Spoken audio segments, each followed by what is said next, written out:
Hello friends, family and other creatures of the sea, and welcome to a best of 3 between Reynor and sOs, two former world champions staking on one another in the game of the game of StarCraft 2. sOs, the last time he won a world championship is more than 10 years ago now. Reynor won Intel Extreme Masters Katowice and Gamers 8, I think when both of them were the biggest tournaments. I do believe that Reynor won the online version of Intel Extreme Masters Katowice, and I always felt like it left a bit of a sour taste in his mouth, you know? I feel like offline tournaments feel much more impactful to win, so the Gamers 8 that he won, which was a very high prize money tournament at the time, might feel sweeter than a world championship actually did. Alright, what do we have over here? sOs opening up with an Oracle first, into a Void Ray. Now, sOs I haven't seen play a whole lot, but I feel like he'd fare well in this meta. He's a player that generally does well when you can get away with a lot of weird things. And right now, Protoss can get away with a lot of weird things. And we've actually seen a significant increase in kind of odd build orders, where before most Protoss players were very reliant on Blink into Storm, into Double Stargate Tempest. Now we see really the full range of Protoss builds that are viable at the highest level. sOs, by the way, opening up with single gate, Oracle Void Ray, quick double cast, usually indicating that you want to go for either maybe Fleet Beacon, second Stargate, or even a robotics facility, Twilight.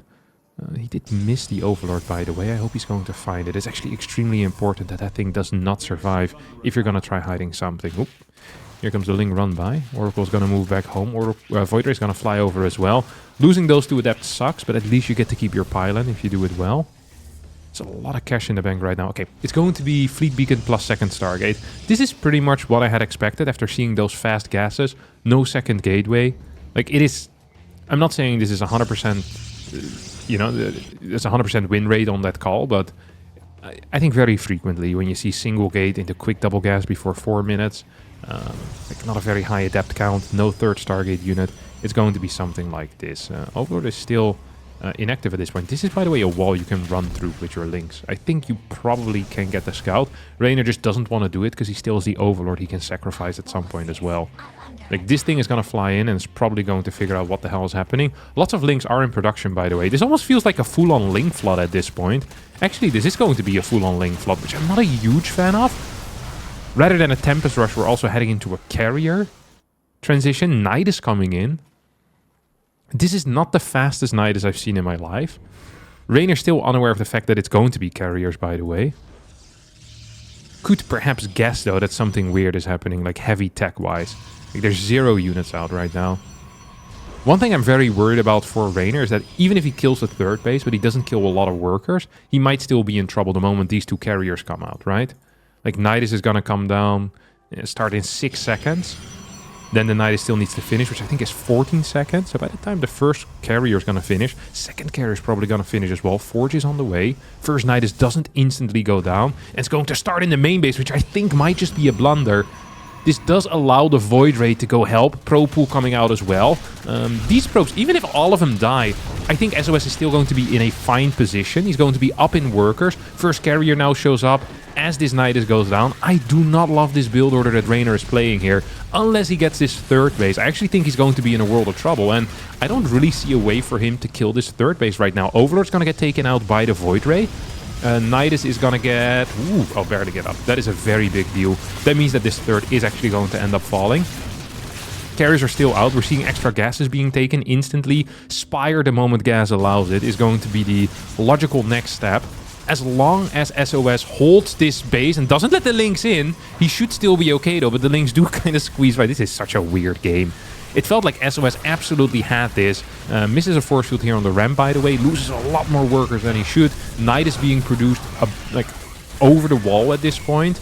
But the fact that this wasn't a full wall, even temporarily, is a significant blunder out of sOs. Reynor isn't even building the Spire right now. He says, hey, I can just kill you with pure Ling, defend at home with the Queens eventually, maybe even send some Queens in here aggressively, as so many workers are going down. sOs with, to be quite honest, a god-awful defense. 63 workers going down. GG gets called as Reynor wins game number 1.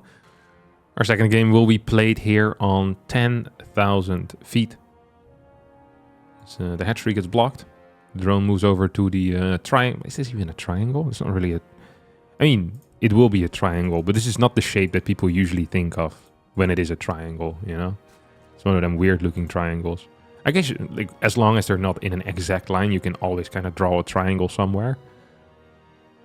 But yeah, it's... that's not really... Like, the triangle would be this one, right? This is what we call the triangle base. This is what we call a line base. I don't know what the hell we call this. The freaky third. Like, this is kind of a freaky base as well. Because you can... You can't really... A Tempest might be good. Like, imagine hanging here with some Tempest, freaking shooting this mineral line. I feel like that would be golden. What the hell is SOS doing? Core first? No low ground stuff? Oh my god. I never know if SOS is cooking or if he's cooked in the head. There's often a very thin line between genius and complete idiot. And SOS, he walks that line, alright? Absolutely. It's a... Sometimes he falls to the one side, sometimes to the other. Like, what the hell are we... This feels like a PvT build. Hell, this is a PvT build. Sometimes when I'm playing tournaments, I forget that I'm playing a tournament. And I just open a PvT build in a PvZ as well. You feel like such an idiot. And then you have to pretend like you actually have something prepared. I wonder if that is what's happening here for SOS. So they open up with core before Nexus. Goes for a warp gate. What? A warp gate chrono. Is he just gonna proxy a gateway and go for like some... This is some 2010 stuff. If he proxies a gateway here right now. Like, I'm not sure if I'd like it even. I'd feel weird about this entire thing. It's gonna be a proxy, right? Reynor should be aware of that because he hasn't seen the probe return back home quite yet. That's what this Overlord is for. So this, yeah, look at that. Instant what? 2-base Roach. I feel like that is a little bit much, perhaps. SOS is now gonna scout. Sees the lack of a third. So I thought it was going to be SOS that would go for the all-in, but now it is starting to look like Reynor is the one that's all-inning. He did get scouted, but he also saw that he got scouted, so he might still change up a little bit. This is a very odd game. Sentry. This is the type of game where if this is on ladder and you study the match history, where you're trying to learn how to become a better StarCraft 2 gamer, like... You have no clue what you're witnessing. See like a random battery going up at like 320, a random roach war. It's like, what the hell is this? Is this proxied? Like, what is going on? It's going to be 7 roaches into glaives. If he gets a Dark Shrine behind this game just like instantly ends. If he doesn't get a Dark Shrine, he's getting Stalkers. And a Hallucination Scout. Okay, he's going to see everything here. 4 roaches coming across. This is a huge deal. So...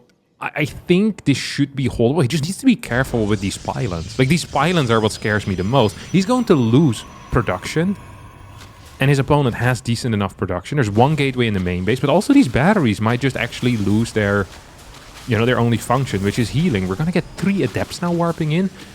I would have expected more Stalkers to deal with the roaches a little better. Pylon is taking a significant beating. Battery gets added on. Both of these batteries can be attacked at the same time. Look at how vulnerable these pylons actually are. This is crazy. This actually is crazy to me. There are a couple of sentries out. Still no extra backup batteries. Here comes Reynor with a lot of links. He's not quite going to succeed in running in. I guess the real worry here for SOS is not so much the Roach Ravager. It's the fact that eventually these links are going to come in, and that's why he's getting these Adepts. He's building up an Adept count in case his Glaives ever finish up. And the moment these Adepts start fighting links, he's going to be in a great spot. However, these Roaches do feel pretty scary. There are only 7 Roach-like creatures. 4 Roaches, 2 Ravagers, 1 Roach morphing into a Ravager. 3 more gates on the way behind this as well. 1 sentry left with a single force field, soon to have a second one.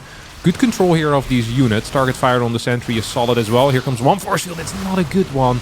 And the sentry goes down. Glaive finishes up. And it means that every roach that goes down right now is going to make it significantly harder for Reynor to do anything useful with his life. 3 Ravagers with Biles available. Here we go. 1, 2, 3. None of them are really going to connect except the one on the right. Probes being pulled off the line as well. As Reynor in a world of trouble. Still only on 2 bases. And despite a valiant attempt here, is going to end up falling to SOS's build order that made as much sense as Reynor's build order, which is a very low bar to clear, but yeah, SOS ties up the series. And number 3 will be played here on the White Rabbit. Ooh, I don't think... Can you get it down? Oh, yeah, hell yeah. 15 hatch, look at that. That's an absolute snatch away there from the probe. Wanted to block that, lost a... Oh my god, he's going for the same thing. Or, well, not the same thing, it's a similar thing. There was a build, by the way, that SOS played, I remember, which was core first. And he actually beat Cero with it. And I want to say like Intel Extreme Masters Katowice like 2018 or 2019. He played it on Nightshade, is what the map was called. I remember, because I remember seeing... It was so rare at that period of time for Cero to lose a game. And then SOS came in and just freaking blasted him. It was like 3-gate Adept into kind of delayed glaives. The same thing what we saw in the previous game, off of a core before Nexus as well. And I remember copying that build a lot and never getting a single game with it. Like, it was just impossible to win with for me on the ladder, like, let alone against Cero. And I remember Cero asking Cero about the build. It's like, man, like, what do you think of the build? Is it good? It's like, no, I think it just responded very poorly. Like, the build kind of sucks. It's just, I'd never seen it before. Which... although it was pretty late into my career already as a player, was once again a good reminder that there are things like one-time build orders. Like, there are build orders that are very good a single time because the sequence of the build is uncommon and thus difficult to deal with. What I'm trying to tell you here is that if SOS goes for the exact same thing again, which it does seem to be the case, I don't think Reynor is going to fall for it. Reynor is an intelligent enough player. He's probably not going to... you know, mind game himself too much here. And if he just plays a standard game, I think this build doesn't actually have that much potential. Like, you have an initial move out with, what's it gonna be, like 6 adepts early on? Maybe 5 adepts if you build an early sentry. 5 adepts are gonna go across the map and hit at maybe 4 minutes and 10 seconds. Like, just a link flood is gonna deal with this. Behind that, even if there's going to be delayed glaives, like a reactionary Baneling Nest should be fine. You can just deal with this build as you would with a standard glaive build, and you're probably going to be in a better position because that first adept warp in is very risky. Look at this. It's actually Reynor that's going to be playing some mind games. Really nice hiding off the drone there. And as a result of this, I'm expecting a sentry to start behind this. It's not what's happening. SOS didn't bite the bait. He is instead going to scout here with an adept. Get a backup battery. Okay, so he's kind of playing it safe.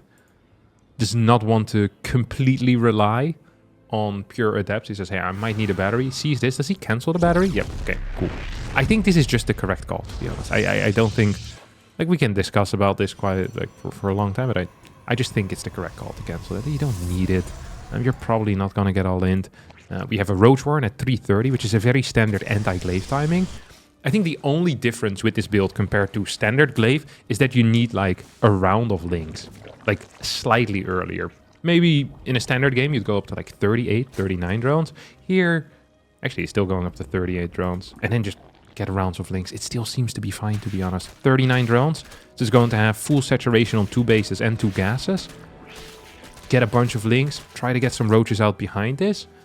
Like, I am having a very difficult time seeing Reynor actually take major damage here. He's going to have 12 links by the time the shade finishes. There's going to be at least 2 queens, potentially even 3 queens in position. You don't really want to shade into this with non-glaive adapts. It just doesn't make a whole lot of sense. There's not a fast third base behind this either. Like, this is not some crazy attack. On top of that, he's just warping in front of the Overlord. So this OV is seeing absolutely everything. It's going to be a lot of things, but probably not afraid. Robotics facility behind this. There's going to be a third base as well. And I think Reynor is in a position right now where if he holds this, he can march across the map.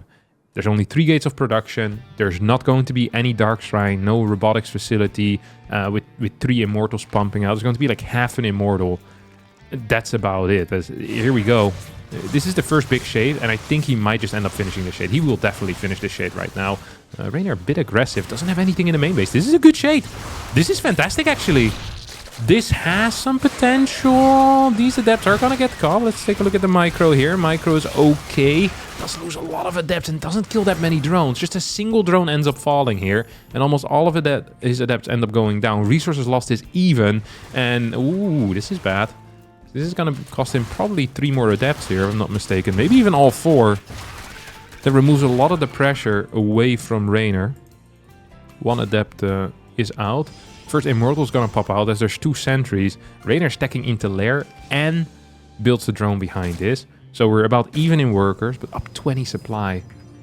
I think the production here for SOS might just not be big enough to deal with this. Losing all of your adepts is very frustrating because you're only working off of such a low gateway count. You have 4 production structures, right? So if you lose a bunch of units, it's not that easy to get them back. As Reynor now moves across the map, just kind of baiting this army out into the open. As these links just clear the pylon, the battery. Like, this is going to force a response. It really is going to force out a response on SOS. SOS can't lose this base. It's not possible. We see Reynor already transitioning into 10 drones. Even if this base survives at this point, I think Reynor is too far ahead. Like, portions of this wall are just gonna fall. That is a given. Like, there's nothing that SOS can do about it. Third base goes down. It's going to be 7 gates, I think, behind this. Yeah, 7 gates, make that 6 as 1 falls. 2 Immortals. Like, this is not an all-in at all. Like, this is a pressure at this point. This is a complete pressure build. You can probably take out 1 more gateway. Meanwhile, SOS is probably thinking of just counterattacking with the 6 gates that he still has. Immortal, Sentry, Adept. We have a Spire coming in, which I think is probably the greediest thing he can do. Yeah, okay, he's cancelling the Spire, gets Baling Nest, Evo Chamber. This is just such a solid way of dealing with this. Once you have Ravagers, Sentries are going to be significantly worse, and then the only real threat that still remains is going to be high Adept count, right? Maybe high Adept plus Immortal can do something, but the moment you get 5-6 Banelings out, like, it doesn't matter if they have 10 Adepts or 35 Adepts. Like, 6 Banelings just destroy that type of army. On creep specifically, if you get Centrifugal Hooks, it's 100% over, but even just slow Banelings against Adept, the Protoss player will need to split away. He's going to lose a crap ton of damage output with these fast-firing Adepts. And Reynor for now is just trying to hold this up. He's actually got a Bile Zone Overlord here for a little bit. Seems like an okay shade, but the links are going to come in from the back right now. That means that the Adepts cannot actually help out the Immortals anymore. Look at that. Immortals not targeting down Roaches, instead fighting against links, which is the last thing you want to happen. GG gets called, and SOS loses this series with a 2-1 score.